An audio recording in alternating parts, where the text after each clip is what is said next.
Sebelum kita melanjutkan perbincangan, kita akan pantau apa informasi terkini langsung dari Polda Jawa Barat. Sudah ada rekan kami Kurnia Amal. Amal, selamat pagi. Silakan informasinya.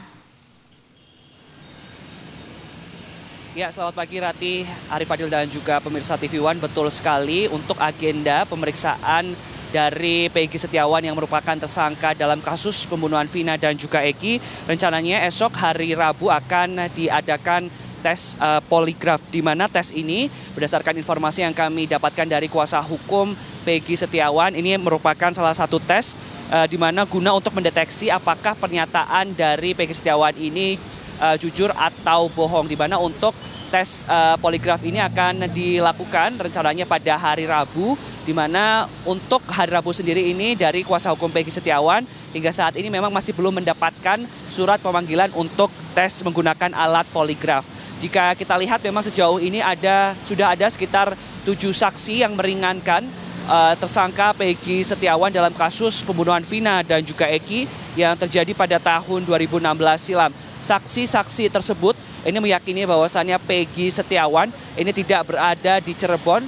Peggy Setiawan ini berada di Bandung ketika pembunuhan Vina dan juga Eki pada tanggal 27 Agustus 2016 yang lalu. Kemarin untuk mengungkap titik terang dari kasus pembunuhan Vina dan juga Eki, serangkaian tes psikologi ini juga dilakukan oleh tim penyidik dari Polda Jawa Barat, di mana untuk tes psikologi ini diadakan selama 2 hari lamanya pemirsa, di mana dalam tes ini juga diuji terkait intelijensi, afeksi hingga motorik dari Peggy Setiawan. Di mana untuk proses dari tes psikologi kemarin ini ada sekitar 7 hingga 8 jam pemeriksaan di Mapolda Jawa Barat, di mana kemarin juga terpantau di hari pertama tes tersebut orang tua dari Peggy Setiawan dan juga kuasa hukumnya ini mendampingi, namun pada hari kedua hanya kuasa hukum dari Peggy Setiawan yang mendampingi saat tes psikologi di Mapolda Jawa Barat. Kemarin juga disampaikan oleh kuasa hukum dari kuasa hukum dari Peggy Setiawan sendiri yang menyatakan bahwasannya di hari kedua kemarin tes psikologi ini lebih didalami terkait bagaimana tumbuh kembang dari Peggy Setiawan dan bagaimana pola asuh dari Peggy Setiawan ketika berusia 18 tahun. Di mana memang sedianya untuk tes ini harusnya didampingi oleh orang tua dari Peggy Setiawan karena memang alasan jarak antara Bandung dan Cirebon ini cukup jauh dan alasan memang kondisi kesehatan dari orang tua Peggy ini kurang baik sehingga kemarin hanya didampingi oleh kuasa hukum dari Peggy Setiawan. Dan juga pemirsa, kemarin kami juga mendapatkan informasi bahwasannya untuk salinan BAP sendiri ini juga telah diterima oleh kuasa hukum dari Peggy Setiawan, di mana hingga saat ini total ada sekitar lebih dari 12 saksi yang telah diperiksa oleh Mapolda Jawa Barat terkait kasus pembunuhan Vina dan juga Eki yang terjadi pada tahun 2016 yang lalu. Sementara itu pemirsa, untuk proses rekonstruksi sendiri dari kuasa hukum Peggy Setiawan ini juga belum mendapatkan informasi terkait kapan sebetulnya proses rekonstruksi dari kasus pembunuhan Vina dan juga Eki ini akan digelar.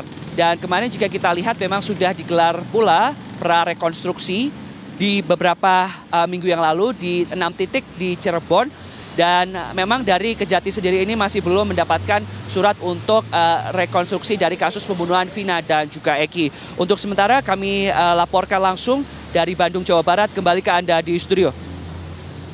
Kurnia Amal mengabarkan langsung dari Bandung, dari Polda Jawa Barat. Dan saya ingin langsung ke Pak Ito Sumardi. Pak Ito, tadi ada semacam kayak keluh kesah ya, atau mungkin keberatan lah dari salah satu pengacara dari Saka Tatal ya, Farhad Abbas, yang mengatakan kenapa dipersulit untuk mendapatkan BAP. Bahkan pernyataan dari Polresta Cirebon mengatakan sudah tidak ada BAP-nya seperti itu. Bagaimana Pak Ito? Ya, ini Mas Fadil ya, karena ini kan sudah masuk di ranah pengadilan ya, proses peradilan. Sekarang tinggal diuji saja nanti apakah keputusan hakim di 3 tingkatan lembaga peradilan itu ada cacat hukumnya atau tidak ya. Karena secara normatif proses penyidikan itu kan sudah selesai. Nah, meskipun kemudian di dalam pendalaman oleh fungsi internal Polri ditemukan mungkin ada kesalahan yang tidak bersifat substansial atau material, tentunya kita menganggap bahwa proses penyidikan sudah selesai ya. Nah, ini dibuktikan dengan indikatornya diterimanya berkas perkara oleh JPU. Nah, kalau dikatakan tidak oleh pengacaranya Tasaka Tatal, itu ya haknya dia lah yang mengatakan demikian. Nanti kita uji saja lah, silakan saja.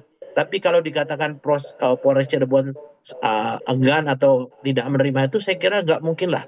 Karena kan ada satuan atasan yang mengawasi ya. Karena tidak mungkin laporan polisi itu tidak diterima. Silakan saja. Tapi nanti kan ada namanya di setiap laporan polisi itu dilakukan penyelidikan atau pendalaman.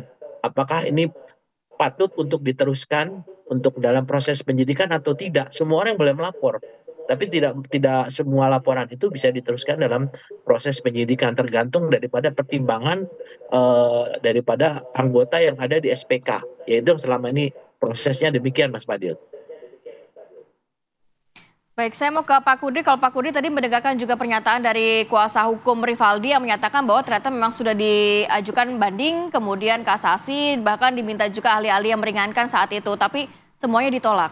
Iya, yang saya dengar tadi bahwa di proses tingkat banding itu hakim pengadilan tinggi menolak banding dari pemohon banding itu dengan alasan si pemohon banding itu tidak mengajukan memori banding.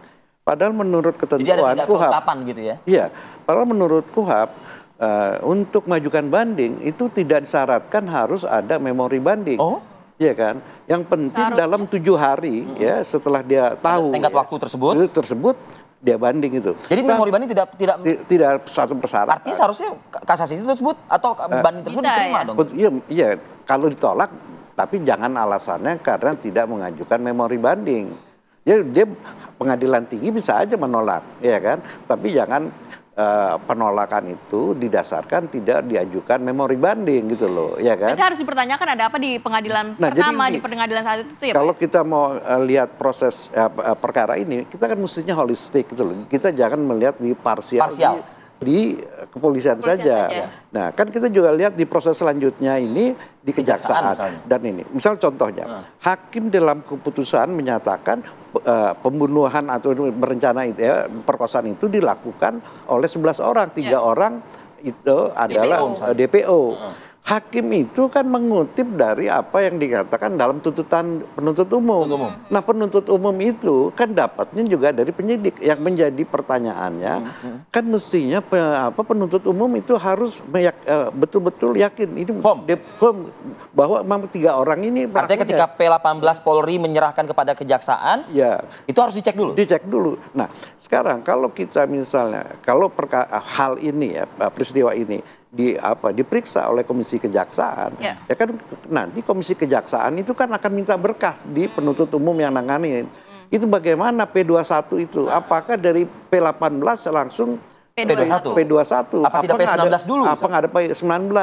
Apa nggak ada petunjuk? Atau nggak ada misalnya harus ada pemeriksaan tambahan? Itu kan bisa ini juga. Kalau itu pun tidak dilalui, kan di sini ada ada tanda tanya kenapa itu dilakukan gitu loh. Nah, begitu juga di tingkat peradilan. Ya kan pengadilan itu kok langsung percaya berdasarkan keterangan ini, tidak ada didukung alat bukti yang lain gitu loh. Nah, kalau memang dahulu. Tapi apakah KY bisa menganulir putusan? Tidak bisa. KY kalau ada pemeriksaan KY, putusan KY itu tidak bisa membatalkan putusan pengadilan. Karena putusan pengadilan bisa dibatalkan oleh putusan yang lebih tinggi. Nggak bisa dibatalkan. Nah, tapi kalau misalnya ini mau di PK, ya kalau misalnya komisi yudisial memanggil hakim yang semua dari di PN, di PT, bisa dipanggil, didengar keterangannya. Terjadi unprofessional conduct atau tidak? Iya kan? Kalau terjadi unprofessional conduct itu kan KY akan memberikan rekomendasi kepada ketua Mahkamah Agung. Oh, ini loh anak buah Anda nih kelakuannya kayak begini loh. Ya kan? Gitu loh. Ya kan? Gitu. Nah, dari hasil kayak begini kan ketua Tapi nanti untuk mungkin dari kejaksaannya sendiri atau di pengadilannya misalnya hakimnya sendiri, kalau memang terbukti ada mungkin tidak kesesuaian dengan SOP, itu juga bisa kena sanksi. Hukum acara pidana itu adalah proses. kita bicara beracara proses dalam rangka untuk mencari bukti material bahwa orang itu memang betul dia yang melaksanakan. Nah, kalau prosesnya salah, nggak mungkin bisa didapatkan kebenaran yang material. Jadi kalau ada unlawful proses atau malpraktek atau tidak dengan proses, itu kan pasti. Jadi kan di dalam ketentuannya, kalau prosesnya salah, itu mengakibatkan semua prosesnya tidak sah. Bukan ini tidak sah. Kalau proses, ya kalau bisa dibuktikan bahwa proses itu ya tidak dilaksanakan, ya atau misalnya di dalam Mahkamah Agung itu akan mempertimbangkan bahwa proses yang dilakukan itu tidak lengkap. Bisa Mahkamah Agung ya, misalnya kalau misalnya di dalam perkara PK itu, nah di dalam PK itu tidak langsung berkas perkaranya itu dibawa ke Mahkamah Agung. Tapi prosesnya dipersidangkan lagi. Iya, di pengadilan negeri di mana PK itu diajukan akan diadakan sidang lagi. Baik itu karena alasan novum, karena ada pertentangan putusan satu pengadilan dengan lain, atau ada kekhilafan, itu dia akan disidangkan. Nah itu para pihak akan dipanggil. Dalam hal ini penuntut umum dan pemohonnya akan dipanggil. Itu dilakukan di pengadilan tahap awal tadi? Di pengadilan tingkat pengadilan negeri di mana PK itu diajukan. Jadi begini, dan itu biasanya kalau PK itu yang meriksa itu ketua pengadilan. Ya, jadi ya kita percaya. Jadi kalau walaupun pengadilan negeri Cirebon itu adalah pengadilan kelas 2A, kelas 2B, 2A, tapi hakimnya itu udah cukup senior. Ya dia pernah berapa kali menjadi ketua dari ini. Nah jadi ketua itu akan meriksa gitu ya. Tapi ketua itu tidak memutuskan, dia memberikan fakta-fakta ini untuk disampaikan ke Mahkamah Agung. Jadi kan Mahkamah Agung itu bukan yudeks faksi, bukan peradilan fakta. Mahkamah Agung itu adalah peradilan hukum, yudeks juris. Nah, jadi dalam fakta-fakta pemeriksaan fakta diulang itu adalah di pengadilan negeri. Nah, ini yang menjadi pertimbangan. Nah, jadi kalau memang ini PK, kita harapkan ketua Mahkamah Agung coba menunjuk hakim-hakim yang senior, yang teliti gitu ya. Jadi betul-betul ini. Jadi perkara ini ya bisa selesai. Ya bisa selesai ya. Nanti bisa dicari. Nasib orang pun juga nih. Tapi kan kita harus perhatikan juga keadilan korban. Ya kan? Dalam hal ini kan korban itu kan menjadi bimbang. Siapa dong yang pelakunya segini gitu. Termasuk misalnya ada orang yang dihukum tapi dia nggak bersalah. Nah, itu kan kita, jadi mungkin Mahkamah Agung ya merupakan pintu untuk menyelesaikan kesemrawutan ini. Baik. Terima kasih banyak Pak Kudri. Memang ini sebenarnya prosesnya masih cukup panjang begitu ya.